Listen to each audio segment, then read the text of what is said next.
thank you for listening to the Drums and Rums podcast. If you'd like to help support the podcast and our content on YouTube, become a Drums and Rums Patreon member, and please subscribe to the YouTube channel as we work to get towards 1,000 subscribers. Links are listed in the description of this episode. And thanks again for checking out this episode and all of our other past episodes.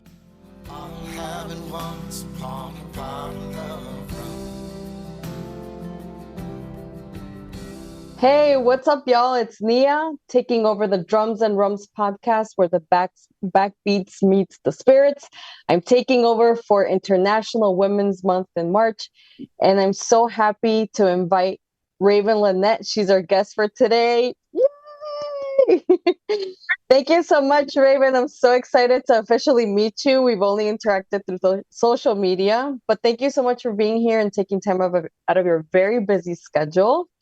Thank you so much for having me. So could you tell us, I know your official title is freelance model. So what is freelancing involved in it?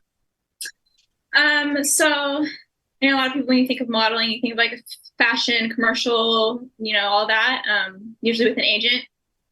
So I do it all by myself. And I mainly work with smaller, independent freelance artists, photographers.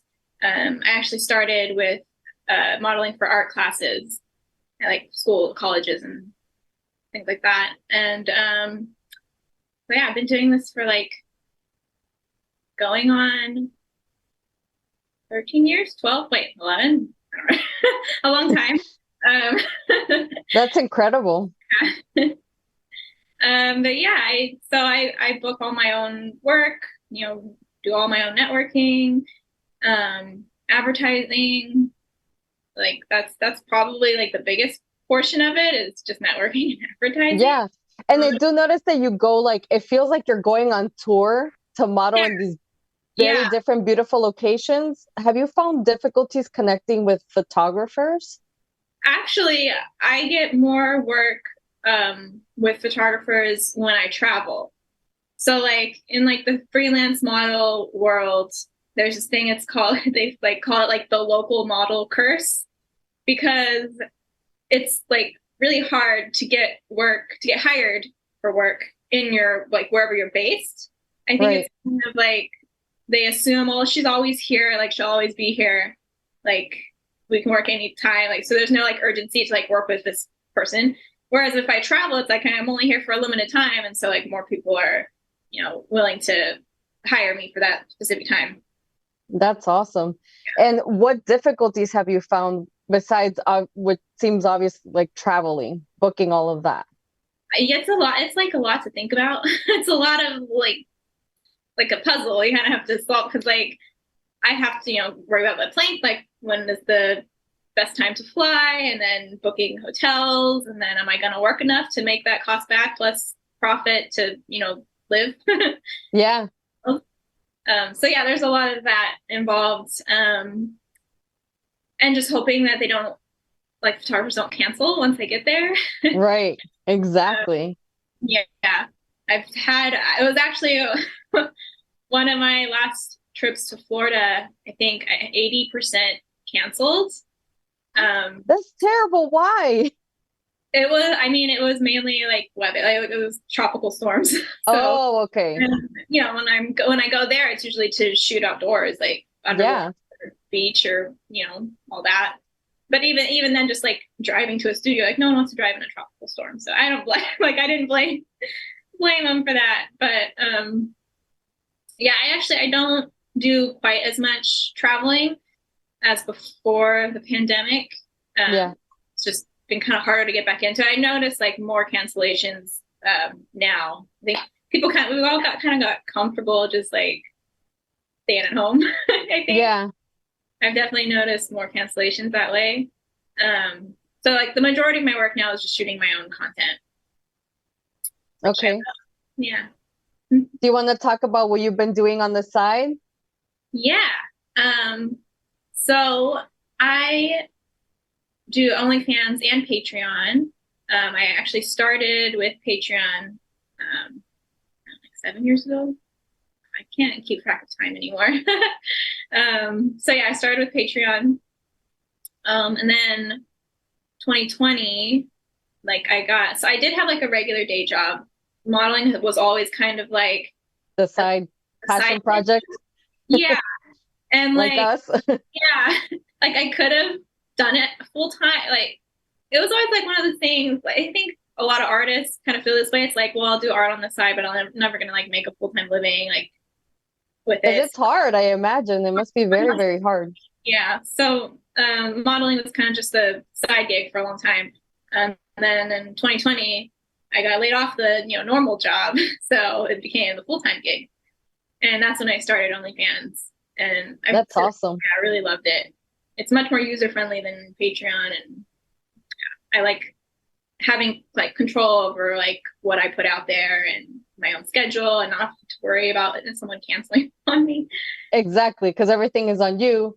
Yeah. But in that same sense, what difficulties have you found transitioning to that? Yeah, being disciplined to like work, because like it's all at home. I think anyone that works at home kind of has that struggle of like you're home, you want to just be cozy and lazy. So yeah, just they've like creating a schedule and sticking to it, like making content regularly. That's the other thing, just from a creative standpoint, trying to like appeal to your audience, but also have some variety and Exactly. like new things while still, because like if you get a certain fan base, they're interested in like one or two things, but then you don't want them to get bored with just those one or two things. So you gotta just keep thinking of different themes. And like I've done a lot of work around my apartment just to make it more like photo shoot, like studio kind of friendly. So like anything I buy is like with the thought of like, is it gonna look well in a photo or a video? Yeah. Yeah. I've noticed that. And you share a lot of the behind the scenes stuff, which I Yeah. don't model and I don't shoot, but I absolutely love seeing all the innovative tips and tricks you come up with. Like when you put I think it was like I don't know, looked like chiffon on top of the lens to Oh shoot yeah, a different way. It looked amazing. that was a plastic bag. It's crazy. Oh Yeah. my gosh. That's amazing. Thank you. So what is next for you? Well, I mean, I enjoy doing what I do. Like like since 2020, I've kind of definitely like put more focus into it. Like, okay, I'm gonna make this my full-time thing. It's a lot of work, but like Yeah. I enjoy it. So I just, plan on doing this as long as I enjoy it. My like original life plan was it's going to be a veterinarian or a marine biologist, and then I changed to a dance major, and then I got my degree there, but it didn't quite work out. So I've been kind of thinking about doing like an online course in like some kind of marine biology field eventually. Yeah.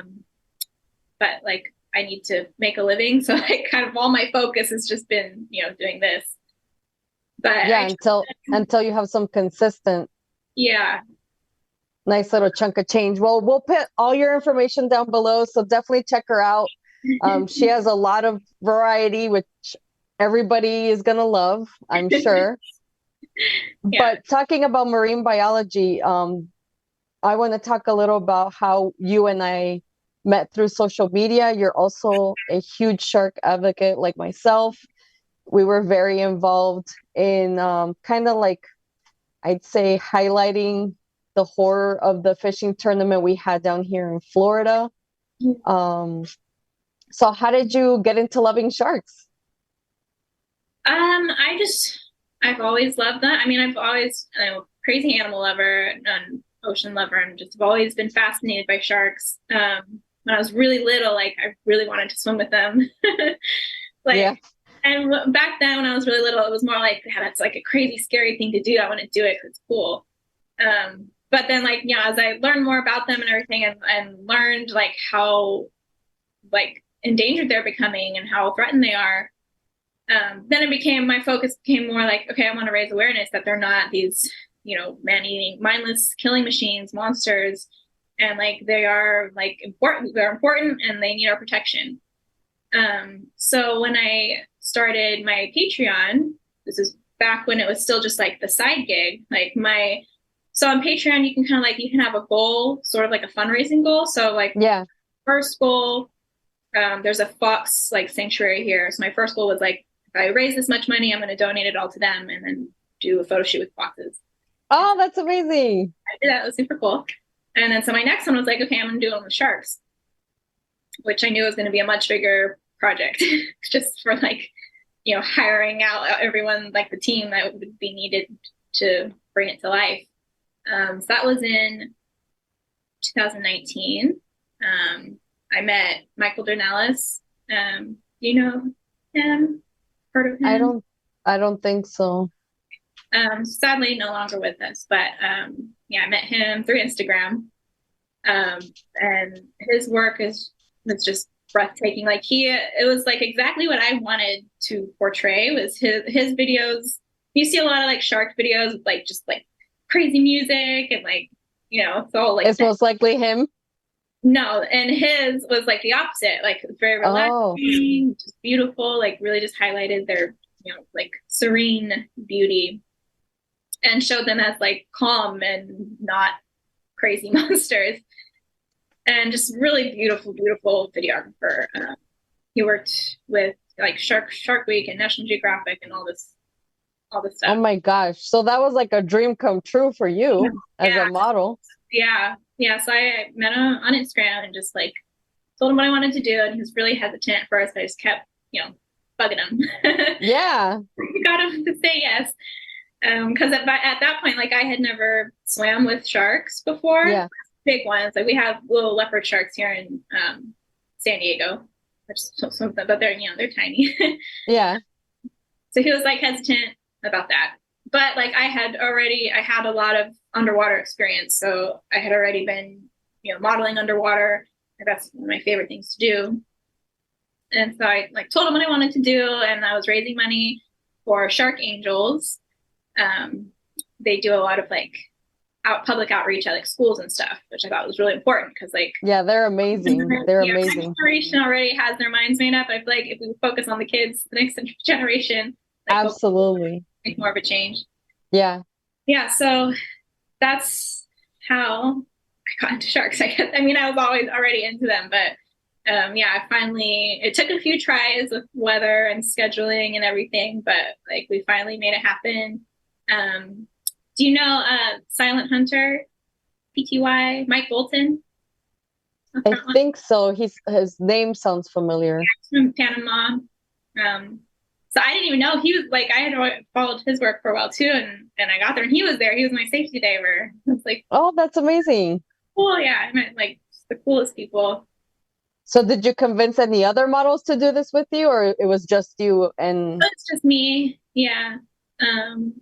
Yeah, I know it was amazing. Like, so since I had never swam, dived with the sharks before, like I had like normal gear, mask, snorkel, fins, and all that, and got to swim with them first just to kind of get acquainted.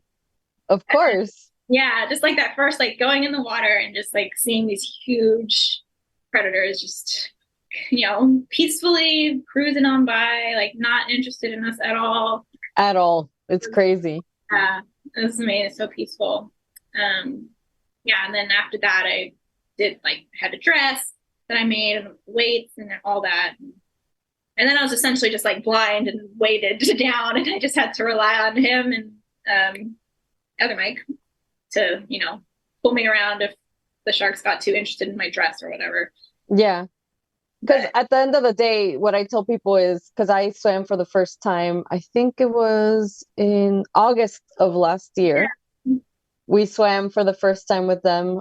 We did a snorkeling trip with this crew out of West Palm Beach.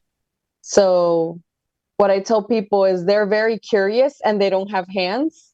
Yeah. So they're going to come close sometimes, but it's just them being curious because they it's not like people, they can't touch you or feel you but it was very interesting. It was I was very emotional when we got up on the boat because it was such an incredible experience to see them and to see how badly they are portrayed in movies.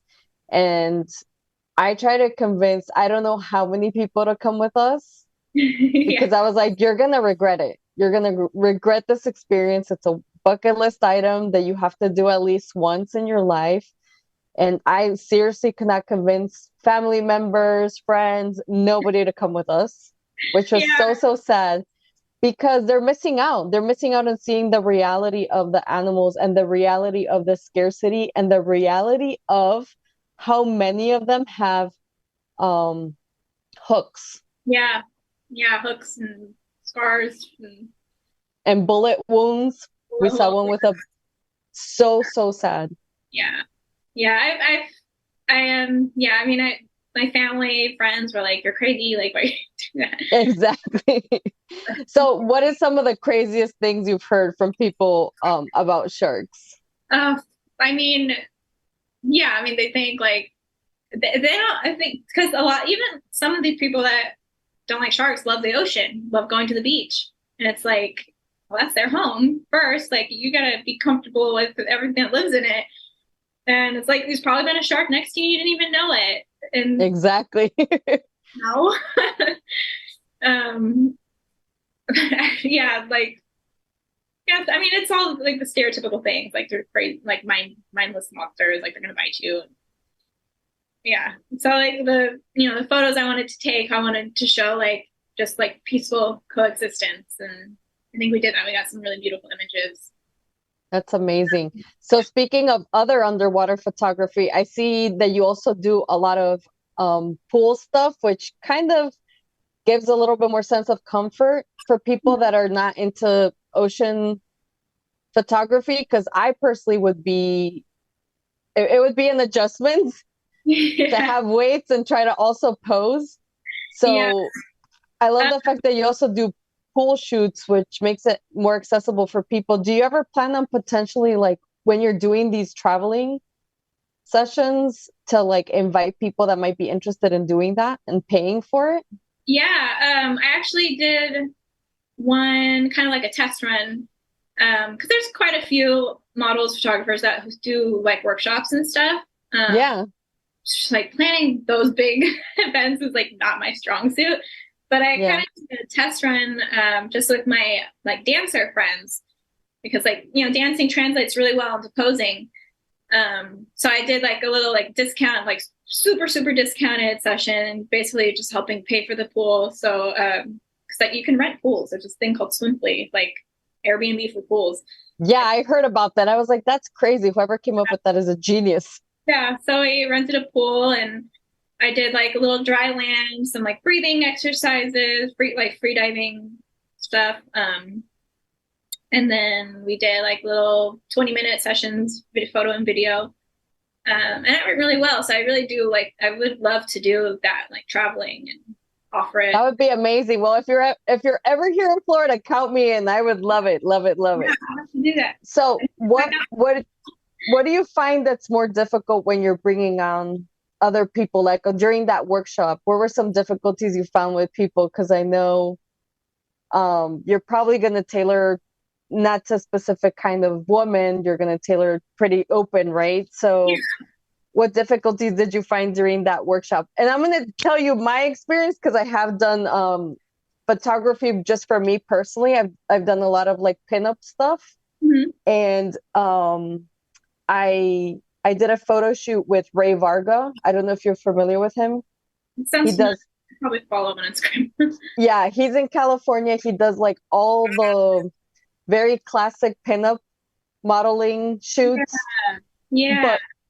But the amount of crazy posing that he does is insane. Like you're sore the next day from the way he poses you. Can you break down the whole process of like how difficult it is to pose, as simple as it looks?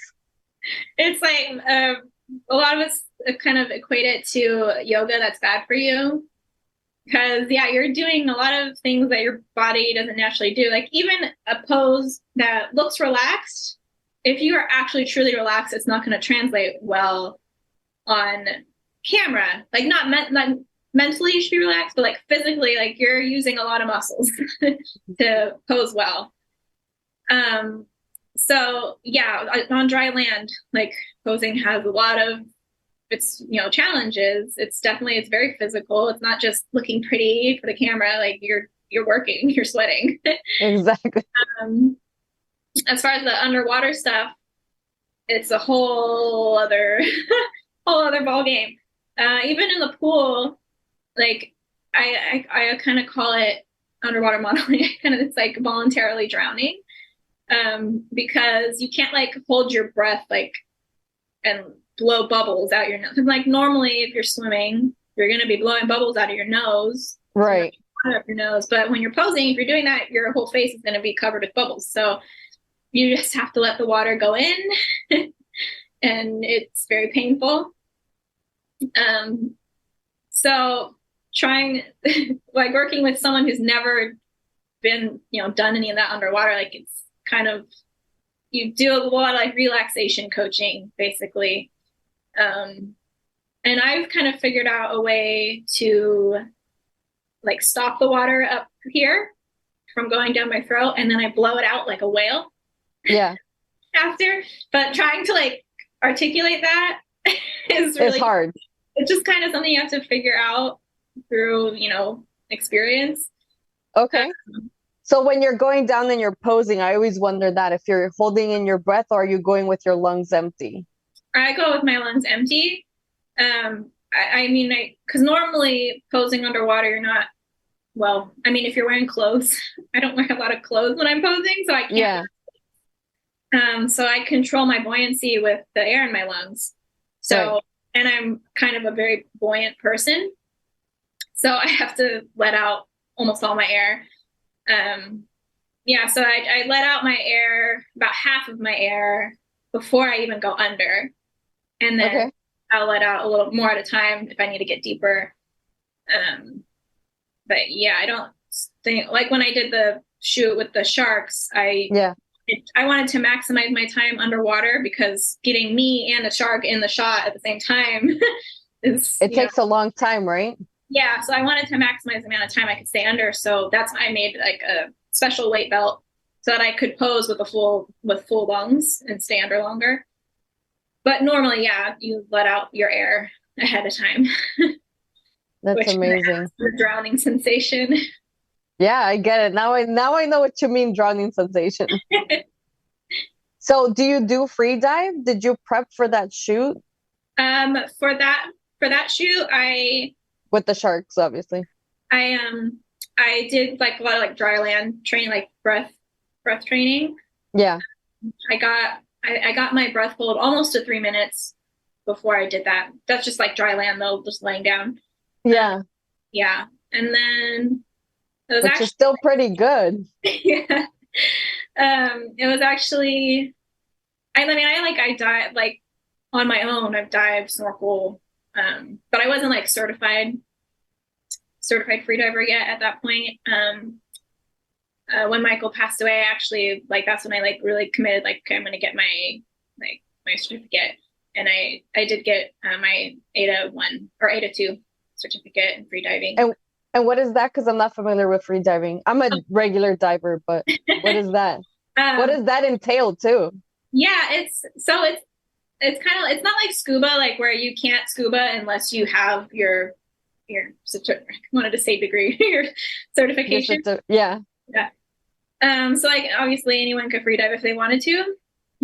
But going through the certification process, you learn a lot more about like safety and rescue procedures and like knowing the signs of blackout and just also learning how to maximize your breath hold. So it was a lot of like dry land static breath hold training, and we do a test, you do a written exam, and then you have to dive 20 meters, I think is the minimum. Yeah, getting to 20. Yeah. So to get your certification, you dive 20 meters successfully, right? Or anything like that. But yeah, it was like it's a pretty fast course. Like I think it's a 2-day like classroom portion and then a diving portion. Or no, it was a 3-day. So it was classroom portion, then pool session, and then open ocean session, line diving. Okay. Yeah. And what I've noticed that makes me feel more comfortable to potentially try it one day is that you're attached to the line now. Before you used to like just dive next to the line. Now people are somewhat, I don't know, I've seen in videos that you're somewhat attached to the line now. So if you do black out, you're not just like floating into oblivion, which is so scary. Yeah. Yeah. So we, you do attach, usually, I think usually your wrist lanyard. And then, I mean, you're with people. It's always like, so free diving, it's always one down, one up. So even if you're out alone doing this on your own, like, don't do it alone. Yeah, no. Always have a buddy, and it's one up, one down. So you're not diving together. There's always someone at the surface watching and able to rescue you if need be. So during that rescuing training, I'm sure they teach you like CPR. Do you have any buoyancy devices? They don't? No, they don't teach you CPR. Oh my God. But I would hope they did. So yeah, it's it used to be blow, tap, talk. Now it's just blow, talk. So once you get your partner to the surface and you learn how to do that efficiently, you immediately take the mask off and blow. You want to blow across the eyes because that triggers the body to wait. Like, oh, I'm on. There's air now. I'm on dry land. I can. Oh, okay. So you black out. When you black out, your jaw locks shut. Like everything just shuts down. So, and that's kind of to protect you. So hopefully, like normally, if you weren't free diving and waited, you would float back up to the surface and could potentially wake back up. Yeah, by yourself. Yeah. Yeah, but diving, you're weighted, so someone has to bring you up and trigger that response. So it's you take the mask off, blow in the eyes, and then usually they'll wake up. And that's usually all that's needed. I mean, normally if your partner blacks out, you bring them up right away. So CPR would hopefully not be necessary. Oh, that's great. That's great. Yeah. Good to know. No CPR. That is great. So any tips or tricks that you might have for somebody wanting to get into your type of industry? Because I love the fact that you're a freelance model. I had never heard of that. I love the fact that you have a freedom to your schedule, to who you work with. You pick your photographer, you pick your locations.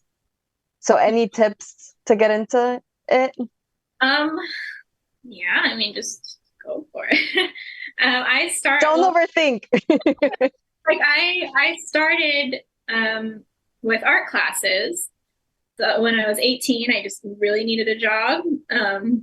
I've told the story a lot, but like my mom and I were kind of like butting heads at the time, and like I was trying to get a job, and there's like nobody hiring, and so finally I saw like a little flyer in my college that I was going to that they needed art models, and so I was like, oh, cool, like just go post for art classes. And it wasn't until I got there and he's like, okay, let me show you those students' work, and it was all nudes. And I was like, oh, that kind of art. And how did that go? It was all this classy, classic stuff. Yeah, like it was jarring at first. But then, yeah, because I was kind of butting heads with my parents about, getting a job and all that, I was like, okay, I'm going to go take my clothes off for money. But yeah, I mean, it was totally like normal. Everyone's respectful. And I told my mom and she's like, cool. And like all my family was like shocked at first. But I'm like, oh, that's cool. That's awesome. Yeah, I definitely that they're so supportive.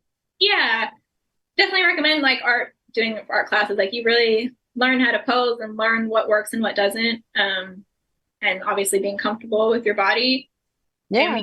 And then there was this website. I mean, there still is this website called Model Mayhem, and it's kind of like Facebook or like MySpace for models. Okay. Yeah, and I found that, and then that's how like I booked my first like paid photography shoots. That's still around. The website is kind of like it's outdated. Yeah, it's not what it used to be. Not a lot of people use it anymore, but it was very helpful to like get your foot in the door and like find photographers. now I think like Instagram. Instagram is where I do most of my networking at this point. So yeah, you just like reach out, or Facebook, like Facebook photography groups, a lot of those.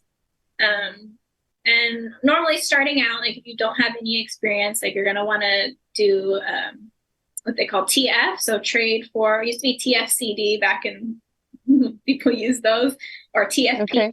trade for print. Okay. Yeah, so you basically like work with a photographer, hopefully like they have good work, and you work for free and trade the images to use for your portfolio. So then you have a body of work to show future photographers, and just kind of work your way from there. That's amazing. Now, as far as your community, because I can tell you our little rum community, most of it I would say is amazing, but there are some times where certain groups butt heads. How is but I absolutely love it. I love meeting the people. I've met some incredible people. I feel like the shark advocate community or shark lover community is also the same way. There are some people that frown upon, let's say, Shark Week is like the controversial thing that we all talk about. Yeah. Some people either love it or hate it. Some people are like get really upset if you try to like promote anything with Shark Week.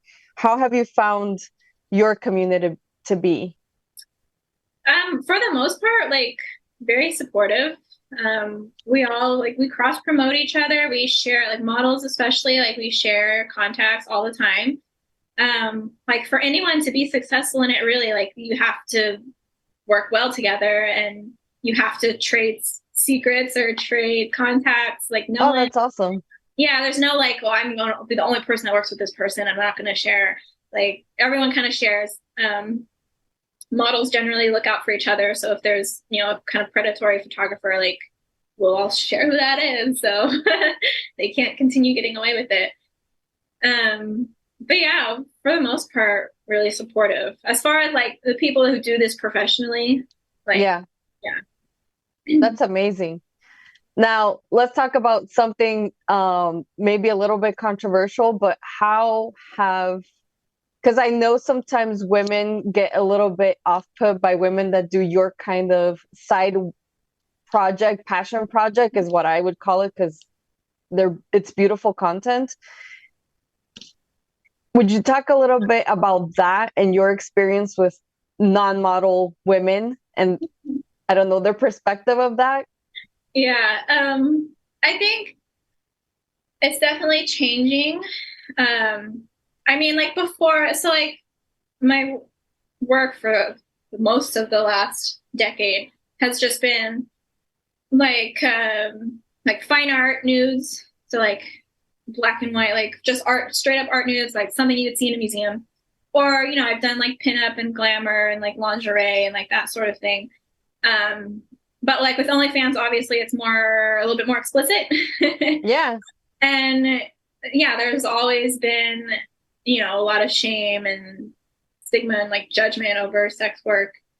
There's, I think it's definitely changing. I think there's a lot more women who aren't in this industry who are like, yeah, you go girl, like do like Absolutely. do you, like whatever. And it's all very hypocritical, I think, because I think just about everybody enjoys consuming that content. Yeah. But yeah, I mean, like all my friends and family, like they're supportive. It's only occasionally on the internet. Someone I don't know. Yeah, some troll. Some troll. Like, oh, you're just a slut. Like, what do you know? Or you're such a whore, or whatever. Like, you know. Plus, I've seen you post about like sometimes people body shaming you, and I'm like, the nerve, Yeah. the nerve. Yeah, it's like so wild. Just and it's all people that are hiding behind a screen. Like, no. Yeah, it's people without pictures. They have user 12345. Yeah. Like, Yeah. irrelevant, completely irrelevant. So, how do you stay positive throughout the negativity? Honestly, sometimes I just find it entertaining. Like, I think it's funny. That's good. I used to, definitely used to take it a little more personally. Like growing up, like was super shy. I mean, I'm still pretty shy, but like growing up, I was shy. Like I would get made fun of a lot for being short or Asian or whatever, anything you could think of. And so I used to like take like insults a little more personally. Now it's just like there's a problem. Like you have problems that you need to work through, and you're like projecting onto me. Absolutely, it's a they problem, not you. Yeah, and then some of the things people say are just like, oh, like ridiculous, like so funny. But yeah, I mean, you just pretty much gotta ignore it. Like I'm proud of my work. I value what I do, and that's all that matters. So that's awesome. Yeah, I could definitely tell you have a great passion for it. Paul, do you want to run through the rapid question section?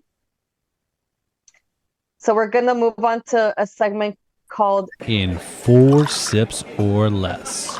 So we're gonna do a quick questionnaire of a couple of questions that we would love for you to answer. Okay. Take a look at the help section. Yep. In 4 sips or less. Neat or on ice, your spirits. Neat. I mean, it depends. If just straight up spirit, neat. What is your favorite shark? Hammerhead. And Mako. Okay. That sounds like more than one favorite. It's hard to pick. Great. It's like picking a favorite kid. Yeah. Or a favorite pet. Favorite photo shoot location? The ocean. In it, next to it, under it. Specifically where? Well, the Bahamas is hard to beat as far as like clarity. Yeah. We're not that That and I personally loved your desert photo shoots. Yeah. Those are amazing too. Like I love dramatic desert backdrops are always cool. Those were gorgeous photos too.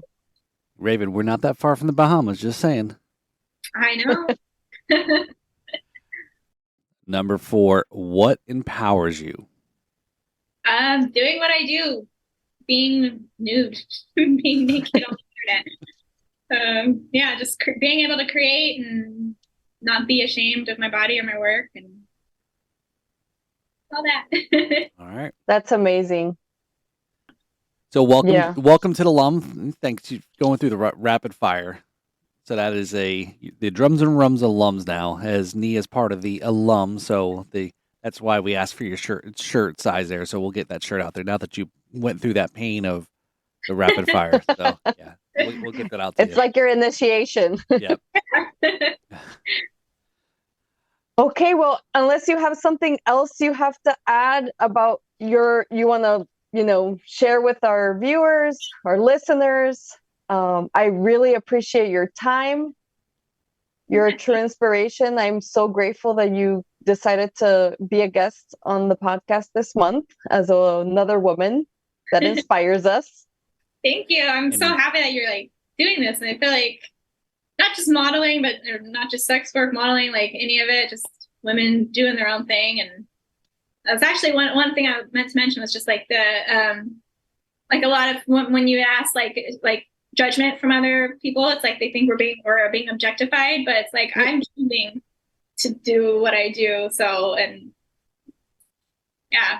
as a freelance model, you literally you're setting your own schedule, you're picking your photographers, you're picking who you work with. Yeah. It's like it's all you're picking what makes you happy, and that to me is the most important thing. No one's forcing me to do this. I enjoy it very much. Exactly. It's keep being able to talk about it. Yeah, it's great. I love it. I am very supportive of women and women doing what makes them happy, whatever it is. And I'm just here to support. So if I could ever support you in anything, please let me know. We'd love to cross promote anything that you need help with. But once again, we'll put all her information down below where you can find her. Please go support Raven. She's amazing. You will not be disappointed on any of her content, I promise. So again, thank you so much for your time. Thank you. And I look forward to the next guest. Yay.